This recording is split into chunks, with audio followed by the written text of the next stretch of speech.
This is Santoshi. Welcome to signature with S. ఈరోజు నేను మీ ముందుకు ఒక స్పెషల్ రెసిపీతో వచ్చాను. అదేంటో తెలుసా? Chicken fry.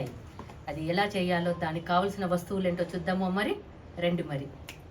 దీనికి కావాల్సిన పదార్థాలండి: 2 కిలోల చికెన్ శుభ్రంగా కడిగి పెట్టుకోవాలి. దీనికి కావలసినంత ఈ అల్లం ఎల్లిగడ్డ పేస్ట్ రెడీ చేసుకోవాలి. ఫ్రెష్ ఉంటే చాలా బాగుంటుంది. దాల్చిన చెక్క, అనాస పువ్వు, లవంగ, ఇలాచీ, మిరియాలు, సాజీరా, ఇది మరాఠీ మొగ్గ, బగారాకి, ఇవన్నీ కూడా పౌడర్ చేసి వీటితో పాటు దీనికి మిక్సీ వేసి నిమ్మకాయ పిండి కలుపుకోవాలండి. మళ్ళీ చూపిస్తాను కలపడం. ఇప్పుడు ముందుగా మనం పసుపు వేసుకోవాలండి, 1 టీ స్పూను. ఆ తర్వాత మిర్చి పౌడరు మీకు ఎంత అవసరం అనుకుంటే అంత. యాక్చువల్లీ మనం మిరియాల పౌడర్ వేస్తాం కాబట్టి ఇది కొంచెం తక్కువనే పడుతుంది.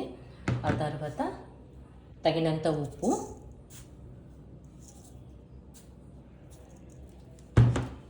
మనం చేసుకొని పెట్టుకున్న అల్లం వెల్లిపాయ పేస్ట్ అన్నమాట. మసాలా పౌడర్ ఇందాక చూపించాను కదా, అది మిక్సీ చేశాను. ఇప్పుడు ఇది మొత్తం వేసేసి కాస్త ఒక 1/2 కప్ అంతా పెరుగు, 2 నిమ్మకాయలు,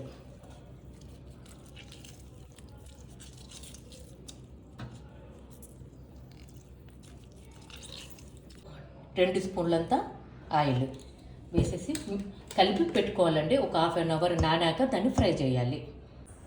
ఇలా మొత్తం కలిపి 1/2 అవర్ ఉంచాలండి. 1/2 అవర్ అయిన తర్వాత మనం కుక్ చేసుకోవాలి. స్టవ్ మీద పాన్ పెట్టి సరిపోయేంతంటే ఒక 4 స్పూన్స్ అలాగా ఆయిల్ పడుతుందండి. అది ఆయిల్ వేయాలి. ఆయిల్ వేడయ్యాక కొన్ని మిరియాలు, ఈ బగారాకు, 2 లవంగాలు, సాజీరా ఇలా వేసుకోవాలి. ఆనియన్స్ వేయొద్దనమాట. మనం హాఫ్ అన్ అవర్ ముందు మారినేషన్ చేసుకున్నటువంటి చికెన్ నూనె వేడయ్యాక అందులో వేసి కలపాలి. నూనె వేడైంది, ఇది చికెన్ మొత్తం అందులో వేయాలి.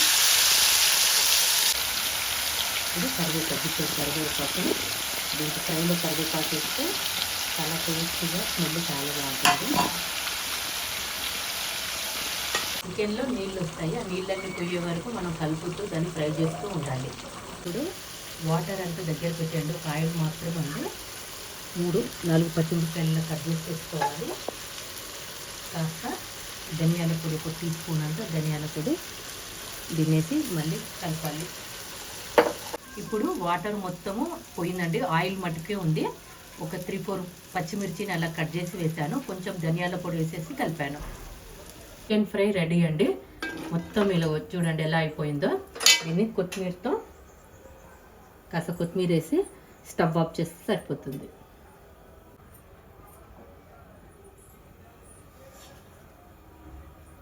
గుమగుమలాడే చికెన్ ఫ్రై రెడీ అయిందండి.